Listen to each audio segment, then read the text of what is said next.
I'm Simon. I'm Graham, doing the commentating for the BBC. Phil, the head of delegation. Hello, press. Okay, how are you? How everything is today? Rehearsal. Yeah, it's strange because today was our first rehearsal in like a week, so it was quite surreal because it was the first time we've been on that stage in over a week, and it's so big and it's so crazy and you've got so much to think about, but it was really important for us to obviously have that rehearsal today to block it through in our heads for the performance tonight, which is what it's all about. It wasn't about the rehearsal today, it was about the performance tonight. Okay, and now we open this up to the members of the press. Please introduce yourself with your name, your media organization. We know. Oh, but the others don't. Hello, love. Hello, love. It's John Kennedy O'Connor, your official stalker. I just want to say, actually, before I ask my question, on behalf, I think, of a very grateful nation, thank you.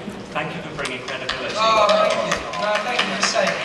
Thank you for bringing credibility back to UK Eurovision. And thank you for being great ambassadors for your country. You've been fantastic.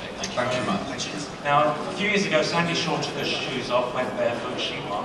Cheryl Baker ripped her skirt off, she won. Any plans for a wardrobe malfunction tomorrow to help those last extra votes? Well, we've done attitude, haven't we, lads? Yeah.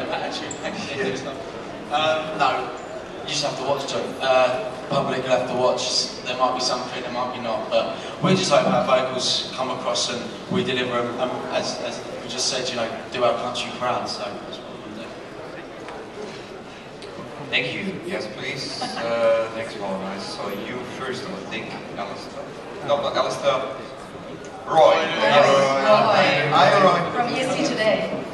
Oh, very good, very good. Almost as good as Chetwood. Right, I'm sorry, Phil, I'm going to have to stick this one on you. Your internal selection, you decided that Blue and I Can is good enough for the BBC and the United Kingdom to be represented in front of 120 million viewers. Why does the rest of your organisation not share the same view and they can't even get their record played everywhere? The record is getting played on BBC 2, on Radio 2 now, sorry, and of course Sarah Cox and Scott Mills are behind it as well on Radio 1. So we've given them quite a few TV. Well, the thing is, there's lack of interest in the British public until right before the event, so that's when it's all been happening. It's just in the week leading up to, because you just can't get anyone interested. And also just to jump in as well, even though I may have mentioned that, thinking back in hindsight, sometimes you don't want to get burnt out. Do you know what I mean? And the track could have burnt out, and the nation wouldn't be as interested as they are right now. So thanks to the BBC, they've given us the opportunity to do this, and we're very grateful for that. So. And also what's great is that, you know, they have a big fan base, so the song charted with you know, you're saying without much radio play, people still wanted to buy it, still wanted to own it. So that's just, I think that is really encouraging for the guys, that people at home are behind them. But Graham Norton's played it low, so thank you. Yes, I have. I only owe this project. Thank you. Thank you.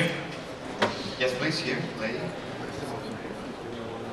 We need a mic here in the right. Here, please. Thank you. Irina from Global Music. You guys have already gained your fame and popularity. Do you have anything to learn from the new young artists participating in the Eurovision? I think that you can become complacent in this industry, and you take for granted what you have and what, you know, the love you receive sometimes when you've been doing it for so long. But I think now we've been away as a group for so long, coming back to it, I feel like a new artist. I feel like a new group. You know, we feel like we're refreshed again. We've got a great new album coming. That long break gave us time to grow as individuals, and coming back together now makes the group even stronger and a new perspective on the group as well. And I'm excited about the new album, I'm excited about everything. So to answer to your question, I feel fresh. I feel new. So we've had we feel new, sorry. Okay, so you need a microphone. You're dressed a bit low. You're a bit mad, I like this. So Thank you so much. I just have to compete with Lee's costume there. What's the matter with my costume? He's trying to like trip with it. Hi, Sammy Spells. I'm from Radio in Australia, 4ZZZ, the queer radio program. Now, boys, you've got a huge fan base in Australia thanks to your magazine Spread and Attitude magazine. We want to know, when are you coming out to Australia? Oh, I love Australia. We come over back in 2001. We did a show called Rumba. We did it in Melbourne and Sydney. We had such a fantastic time. We on the bill with Nelly Furtado. People know fantastic artists like that. So yeah, I mean, it'd be great to come over one day once the album's done and we've got some time. Definitely. We love Australia. We Thanks for definitely some love love. Australia. You know, if you invite us out there, we'll definitely come out with you. Can we come back with you? We'll come out to your house. We'll come and stay in your room. Now it's your turn. Too late. Gentleman in the back, yes. Microphone's coming to you.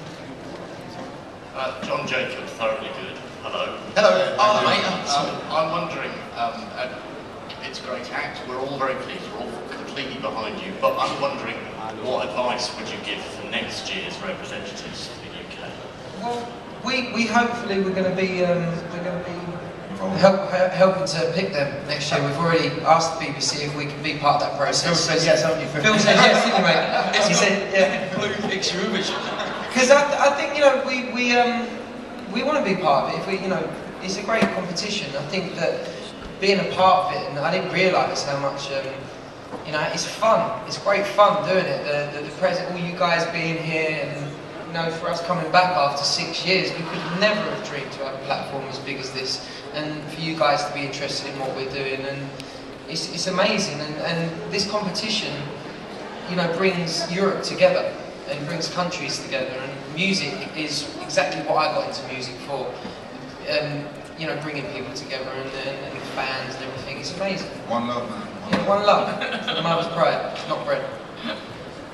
Thank you. I think you are the one waving his longest. Hi, I'm Eric from Reuters. Why do you think the UK has such a love-hate relationship with Eurovision, and what does it feel like to be against these countries where they take it so seriously? I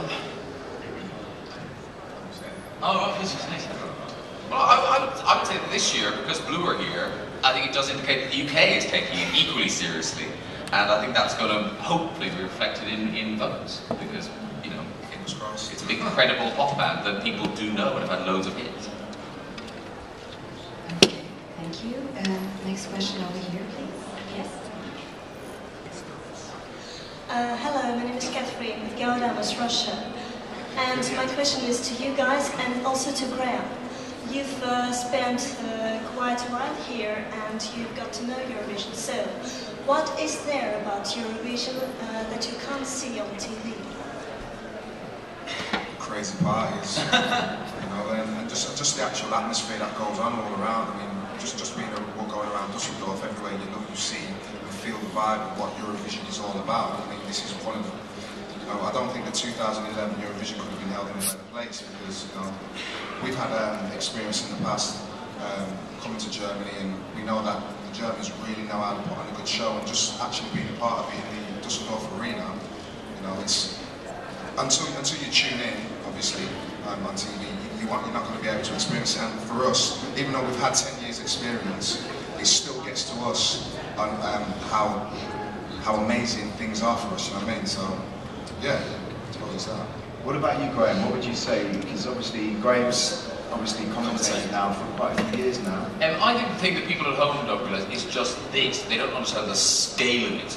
Like when you walk into that press centre, you see all of that, and you see that it's just taken over an entire city.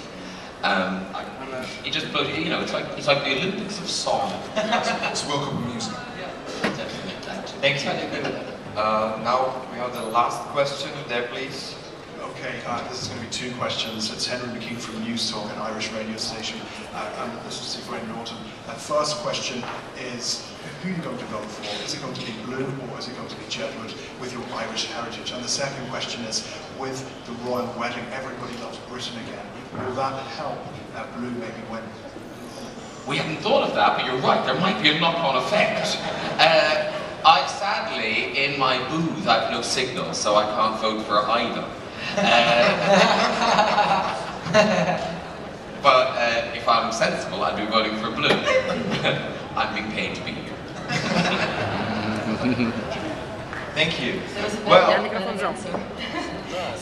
so we have to close it now. Go to the photo opportunity. Thank Good you. luck tomorrow. Thank you.